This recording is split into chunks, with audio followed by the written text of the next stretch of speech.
Mga kalakwatsa, welcome back sa Louie TV for today's video! 100 pesos na nga lang ang natitira sa pera ko. Saan kaya makakarating ang 100 pesos ko?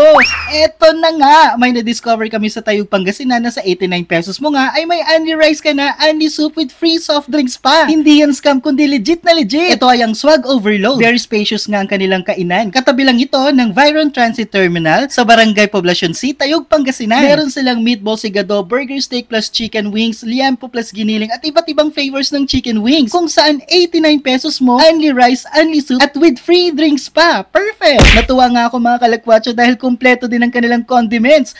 Pagkaupo pa nga lang namin, isinerve na nila agad-agad ang free only soup. Syempre, karaka-raka nating tinikman. Bulalo broth siya na hindi lang talaga powder dahil makikita mo talaga na may naisasama pang mga laman ng beef. Dumating na nga ang ating order, half liempo plus giniling. Sino bang magkakaakalang 89 pesos lang to? Nag-exceed nga sila sa expectations ko dahil hindi tinipid ang servings. Eto naman ang kanilang lechon kawali with atsara for only 98 pesos. Only rice, only soup with free drinks pa rin. Kung ayaw nyo ng drinks, pwede din itong free ice cream. O diba? Panalo!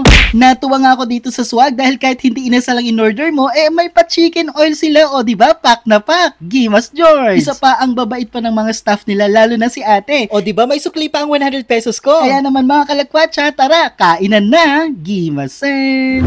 Mga kalakwatsa, sana'y nagustuhan ninyo ang video na ito. I-add or i-follow nyo ako sa aking Facebook account para magkasama-sama pa tayo sa susunod na vlog.